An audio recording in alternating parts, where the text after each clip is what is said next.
Hello, happy Monday. Today I am going to throw at you some good Tamara's tips. I am hopefully a little bit more alert than I was yesterday when I made the video where I was shimmer misting this. It was lovely and now it looks like, yeah, it looks a little less than appealing to me. So I came down to play some more and fix this. FYI, yes, thank you to Debbie Short, who told me that the word I was looking for was dilute, to dilute my shimmer mist sprays. And that's exactly what I did after I turned off the camera. I don't know if you can see this with the lighting, but the shimmer mist, it does all settle down to the bottom, and that's why I was saying you have to shake it every time you go to use it. So I did dilute it. I have a few of these. Actually, I have a lot because, you know, if one is good, 12 is better. So I just took another, an empty one, and I poured half the alcohol out. I shook it, and then I poured half into the other container, and then I topped them both up with more rubbing alcohol, 70%. And my friend Glenda said, yes, it actually does matter, the percentage. She says, you don't want to go higher than 70%. I can't remember why. Did she say, I think the shimmer paint, I think it starts to clump or something bad happens. So it does matter. You want to try to use the 70% alcohol if you can find that. So today's Tamara's tips, I wanted to give you a few options to be able to untape things that have been taped without destroying your card. Now this one I don't care about because this is going to be garbage in about 6 minutes.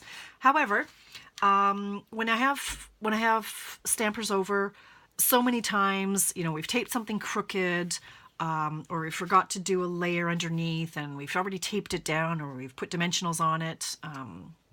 For whatever reason, we need to lift up a layer, and I'll see them just kind of rip it off and they just destroy it. You don't have to.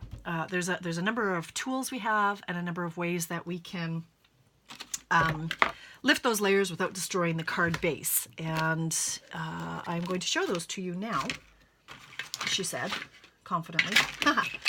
All right, so I'm going to get a few of my tools here. So here's what I'm going to do. I want to take off this top layer. They have been attached with dimensionals. If I try to just pull them, it can be done successfully. However, what I find is, first of all, you have to go very, very slowly. It helps if you've only just attached it. So I attached this last night, so it's probably stuck on there pretty good. I probably could get it off if I just very slowly pry it, and you can kind of try to, you know, lift it with your fingers, or you could take your, is this called take your pick tool or pick your tool? Yeah, I think it's called take your pick. Anyway, you can get in there and kind of, you know, loosen the glue there. But life's too short for all that kind of nonsense. All you do have to do, grab your paper snips, and you're going to cut those dimensionals. Okay, like that. Then you can see, actually, this, I peeled it off yesterday. I did remove it, and I didn't do it this way. I peeled it off and it ripped my paper. But now that you've got the dimensionals, the leftovers here, all you have to do is roll it. And it comes right off without, generally speaking, without destroying your paper. So you just kind of roll it. If there's any residue left, you can grab your very well-loved adhesive remover. We don't sell these anymore, but we did. So there's a little bit of residue. And you can do that with all your dimensional chunks. This one's not going to work as well because I had torn the paper, but we'll get there. Roll it. The last one. Roll it, and again the paper was torn from my previous attempt. And then you can do the same on this. They just roll. Who knew, right? Ta-da! Clean.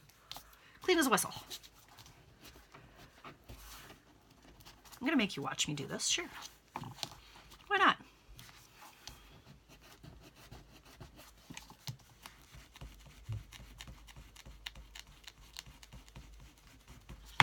Perfect. Ta-da! One more. There we go. So that's how to get your dimensionals apart. Another option you have, let's see, what else can we do? I'm going to tape a couple pieces together. Get some scrap here. Hold on.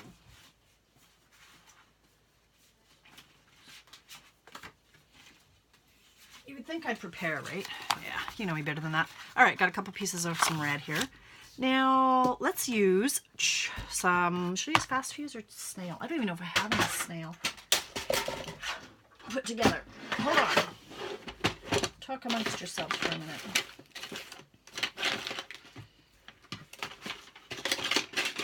Now, let's crack open another snail, shall we? Sure, why not? I just don't use this stuff very much anymore.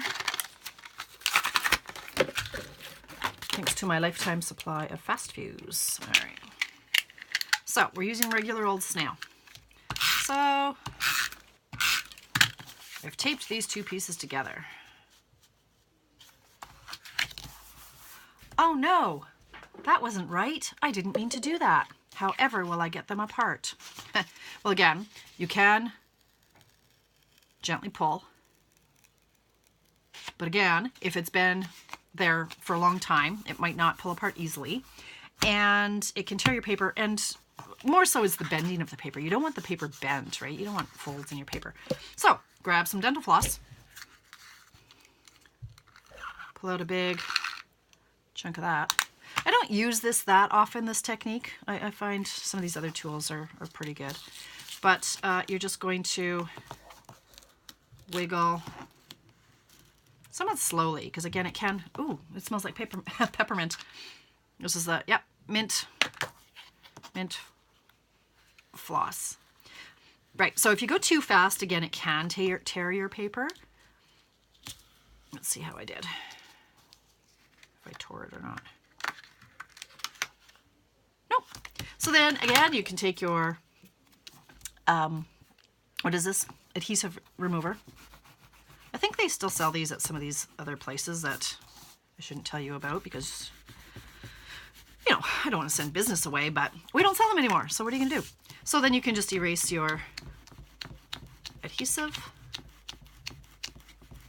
Or if it doesn't matter that there's actually residue, like if you're going to tape another piece down to it in a minute, then you can just leave the adhesive there.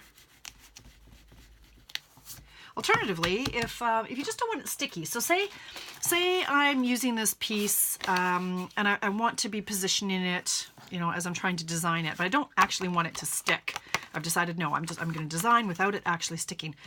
I can remove it, or you can just take your embossing buddy and poof it, and now it's not sticky anymore. Or you can take your shirt or a baby wipe and just do this to get all the stickiness off of it. So it's still there, but it's not sticky. I'm going to remove it because I'm going to show you my favorite way to unstick items, because I do this all the time. I'm designing, and this card was a case in point. I don't tack it down for the longest time. And then I think, no, okay, I'm happy with the way it is. I'm going to adhere this layer to this layer, and I do it. And then I, you know, stick it down with dimensionals. Then 10 minutes later, I'm like, oh, well, I wonder what it looks like with ribbon.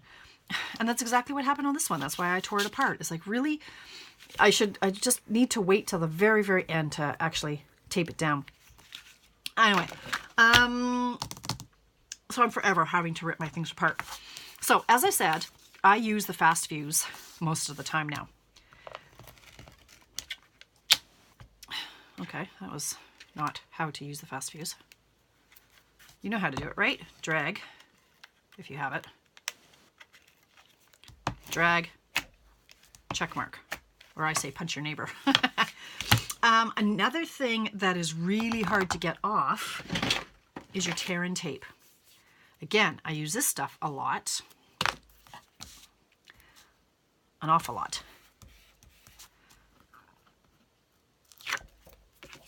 And if you ever need to get it off again, it's not easily done. Until now. Okay, so these are stuck together pretty good. Give it a good press. Let's get it in there, get it really sticky. This also works with our old red sticky strip. And of course, you know I have a lifetime supply of that here too. Now I'm hoarding it. When I do go to use it, it's not going to work anymore. It's going to be all dried out. Anyway, I'm not the only one, I'm sure. So if I wanted to tear this apart, again, I could do it slowly. And this is the tearing tape, and I can see it. It's grabbing pretty good. It doesn't want to come off.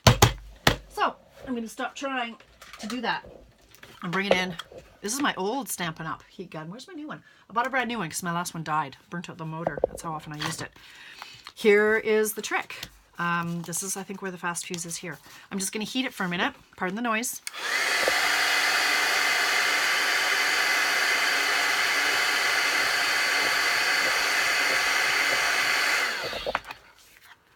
That may or may not be enough. And now I'm gently going to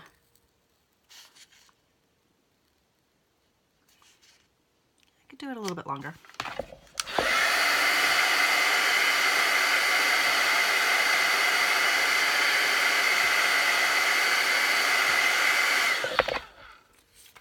It's just melting the glue. See, it's just like bubble gum kind of now. It's soft.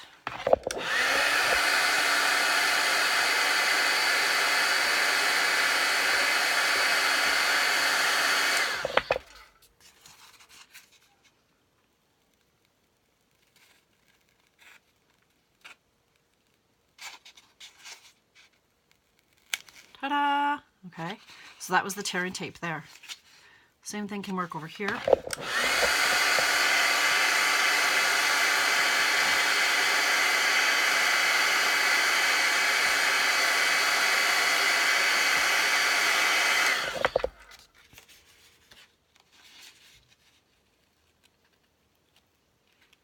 See what's happening there?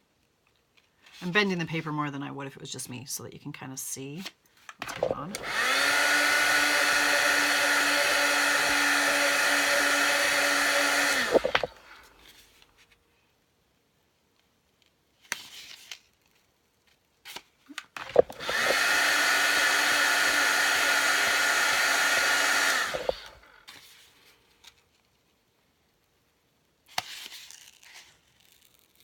Oops, now my tearing tape one is sticking to itself again because I touched it to itself again.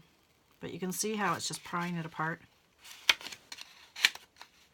Okay, perhaps I didn't have to use quite this much tape to demonstrate this process. So you can see what's happening here.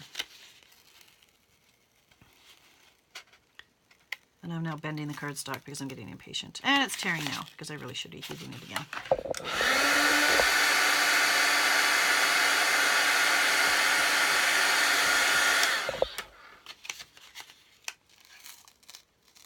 All right, that middle one tore. And there's our tearing tape again that was sticking to itself again. All right, screwed that up at the end. But anyway, you get the idea. That was a little bit of overkill. And again, then you can just take off the adhesive if you need to, or leave the adhesive, whatever blows your hair back. So there you have it. 3 or 4 ways. Oh, I guess another way that you can do it too, you can use, like I say, you can just kind of keep scraping away at the ink or at the tape as you go. You could also flip over, use your little spatula end and kind of lift it, right? So you could get in there, just kind of wiggle it. So yeah, there's quite a few different ways that you can get your adhesive off, or you can get a layer off that you've already stuck down without destroying the rest of your card.